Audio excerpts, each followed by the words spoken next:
नमस्कार, मैं हूं मनोज सिंह और आप देख रहे हैं विक्रमशिला एकेडमी यूट्यूब चैनल। आज हम चर्चा करेंगे कर्नाटक के हिजाब विवाद की।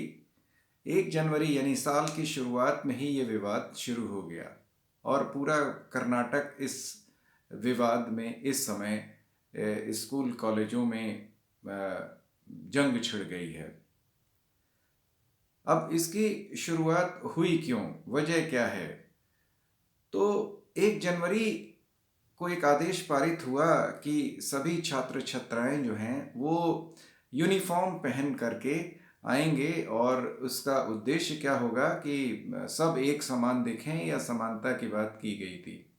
लेकिन उडुपी में सरकारी पीयू महिला कॉलेज की 6 छात्राएं हिजाब पहनकर स्कूल में आईं, कॉलेज में आईं और कॉलेज मैनेजमेंट ने उनको नियमों का हवाला देते हुए उनको क्लास में प्रवेश से रोक दिया। बस शुरुआत यहीं से हो गई। उन मुस्लिम छात्राओं ने कहा कि ये उनके मौलिक अधिकारों का हनन है। उनके आर्टिकल 14 में जो उनको अधिकार मिला है और आर्टिकल 25 में जो उनको फंडामेंटल राइट्स मिले हैं, ये उनका हनन है। और इसके साथ साथ उन्होंने ये भी आरोप लगाया कि शिक्षा के अधिकार से, शिक्षा के फंडामेंटल राइट से भी उनको वंचित करने का प्रयास किया जा रहा है। अब शुरुआत तो हो गई। मुस्लिम महिलाओं के अपने तर्क थे। उनका कहना था कि कुरान में या उनकी जो धार्मिक मान्यता है उसमें सर को और मुंह को ढक कर रखना अनिवार्य होता है। और जब बात और बिगड़ गई तो अंततः ये छात्राएं हिजाब के समर्थन में कर्नाटक हाई कोर्ट में चली गईं। कर्नाटक हाई कोर्ट में अभी मामले की सुनवाई चल रही है। अब दूसरा पक्ष भी आमने सामने हो गया। कुछ हिंदूवादी संगठन और कुछ अन्य छात्रों ने भगवा या केसरिया जो शॉल था या जो स्कार्फ थे उनको पहन करके प्रदर्शन शुरू कर दिया। और जो कॉलेज था वो इन गतिविधियों का अखाड़ा बन गया। एक तरफ हिजाब पहने हुए महिलाएं, लड़कियां, और दूसरी तरफ स्कार्फ पहन करके लड़कियां। पढ़ाई लिखाई छोड़ करके बाकी सब कुछ होने लगा।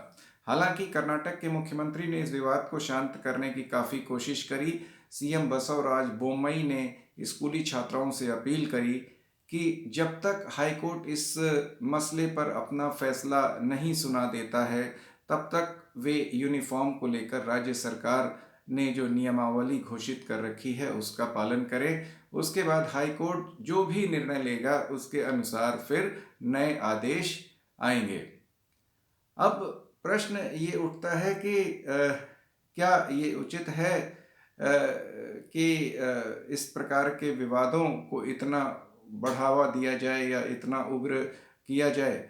लेकिन कहीं ना कहीं इसमें राजनीतिक जो हस्तक्षेप है उसकी वजह से ये विवाद काफ़ी बढ़ गया है। इसको बैठ करके मिल करके भी सुलझाया जा सकता था, लेकिन आजकल देश में ऐसा संभव नहीं हो पा रहा है और इस तरह के मामलों में विवाद काफ़ी आगे बढ़ जा रहा है। हालांकि अंततः नुकसान उन छात्र और छात्राओं का होगा, राजनीतिक दलों का तो कोई इससे नुकसान होने से रहा। पढ़ाई उनकी बाधित हो रही है और इसके बाद आखिर उन छात्र छात्राओं को मिलकर एक साथ ही पढ़ाई करनी है। तो ये हिजाब और भगवा स्कार्फ का जो विवाद है ये अनावश्यक ही लगता है। हालांकि इस तरह के विवाद इससे पहले भी इस कॉलेज में 3 साल पहले हुआ था और तब इन छात्राओं ने तय किया था कि वे हिजाब पहनकर नहीं आएंगी। लेकिन फिर इस साल की शुरुआत में ही ये विवाद फिर से शुरू हो गया और अब थमने का नाम नहीं ले रहा है। अब देखिए कर्नाटक हाई कोर्ट क्या फैसला सुनाता है। तो कर्नाटक हिजाब विवाद को लेकर आज बस इतना ही। कल हम लोग फिर किसी नए वीडियो पर मिलेंगे, उस पर चर्चा करेंगे, उसके बारे में जानेंगे कि वो क्या है। आप सभी से अनुरोध है कि आप विक्रमशिला एकेडमी यूट्यूब चैनल को सब्सक्राइब करें, अधिक से अधिक संख्या में शेयर करें, लाइक करें। धन्यवाद, नमस्कार, जय हिंद।